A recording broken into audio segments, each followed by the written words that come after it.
Now, the exercise piece of muscle building, if you're a beginner, okay, the what you have to do is what you have to understand is making sure that you're doing weight training. Okay.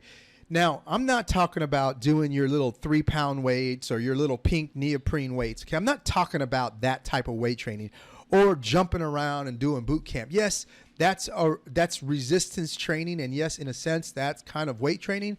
But chances are you're not going to be taxing the muscle enough to really build. So you really have to focus on doing weight training. Okay. The fastest way to gain muscle is to do pure weight training. Okay. That's why these bodybuilders or these people who have these amazing muscular physiques, they focus on pure weight training. Okay. There's no way around it. Okay. If you want to build muscle and you refuse to do weight training, well, that's okay. It doesn't mean you're not going to be able to build it. You're not going to be able to build high amount of muscle.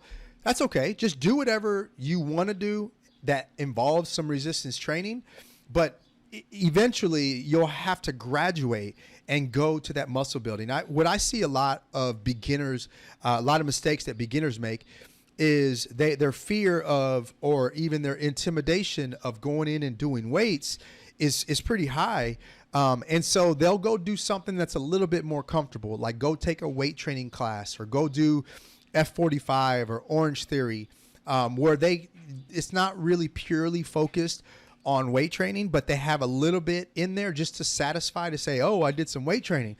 What ends up happening is they get really, really frustrated over a period of time because they're not building the muscle that they wanted. And in their minds, they're like, oh, I thought I just needed to do weight training to build muscle, and they're not building, and it's not happening. So they're like, oh man, this workout program doesn't work. Well, it works, but it's not designed for muscle building. So if you want to lift weights, you got to overcome that fear, overcome that intimidation, and overcome the lack of knowledge on the weight training aspect of it. Okay. Hire a coach, hire a trainer, do something if you can't do it on your own. Okay. Now, if you are an intermediate person when it comes to exercise, the biggest thing where you're going to get the biggest bang for your buck is being consistent with your weight training. Okay. You've already gotten to the point where, like, hey, as an intermediate person, you're like, hey, I know I need to do weight training, but you got to get consistent with it, extremely consistent. And what I mean by consistent, I don't mean that you're doing, 7 days a week. That's not what I mean by consistent. I mean, if you say you're going to do 3 days a week or even 4 days a week, that you are doing 3 to 4 days a week nonstop every single week, no matter if you're on vacation, no matter if you're at home, you are ultra consistent. What you can't have is you can't have a week off, 2 weeks off, 3 weeks off, 4 weeks off, 2 months off. Okay. That's not consistency. Now, every now and again, you'll want to take a week off because you need that, right? If you've been doing it for a long time. But I'm saying consistently taking a week off, like taking a week off every month. That's not really the type of consistency that I'm talking about here, okay?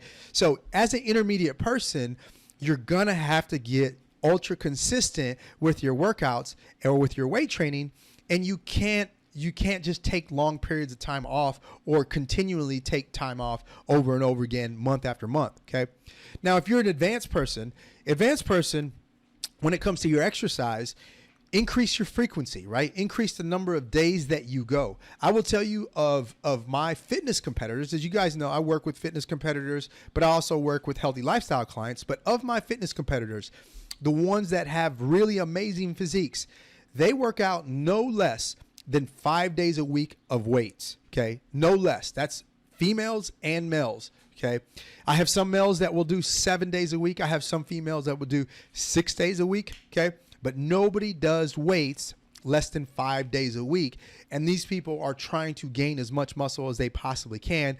But if you look at them, they're not overly muscular. They're not overly huge. They're not grotesque or anything, but they're working that hard. So increase your frequency, okay? The other thing is you got to increase your intensity, okay? And what I mean by that is it's not always just about lifting heavier weight. That's one way to increase your intensity, but it's really about your effort, okay? So you want to start trying to work as close to failure, if not go all the way to failure, when you are weight training. Now, there's just some things that you don't want to do that with, like like barbell squats. You don't want to take yourself all the way to failure. You have a super high risk of injury if you do something like that. So you got to be smart. But bicep curls, dumbbell chest press, even hamstring curls, you can take that all the way to failure and not really run the risk of injuring yourself as long as you keep your technique where it needs to be. Okay.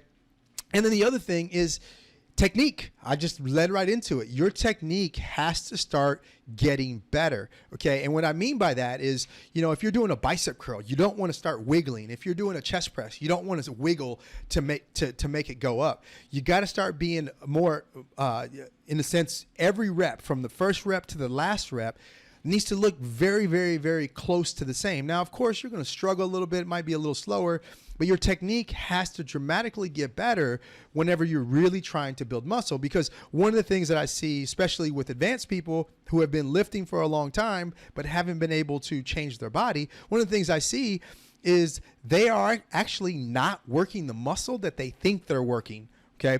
So for example, like chest. Okay. I see a lot of people when they do chest, they'll start here. And then when they press out, they let their chest cave in. Okay. Well, you're not working your chest at that point. You are just working your shoulders, your triceps. Okay. So it's important that you have the right technique. So when you actually are lifting, you're using the muscle that you think you're using. That is a very big mistake that I see a lot of beginners and even intermediate people make. And I see some advanced people there. So you've got to improve your technique. Okay. And then also, obviously increase the weight. You really want to go into what's called progressive overload, where you're challenging yourself on the weight on a weekly basis. You don't want to keep the same weight every single week. If you have a rep range of 8 to 12 reps, you don't want to just do 12 reps and stop, or do 8 reps and stop and say, that's it. You got to really challenge yourself. And sometimes even if your goal is 8 to 12 reps, hey, challenge yourself and only get to 6. That's okay. Even though you're out of your rep range, at least you're trying to get your body stronger by lifting heavier weight. And so what? You did 6 reps, do a drop set, and do 2 more reps to get to that 8. Okay. But you've got to increase yourself with the weight. Okay. So those are the beginner, the intermediate, and advanced things that I want you to do for exercise.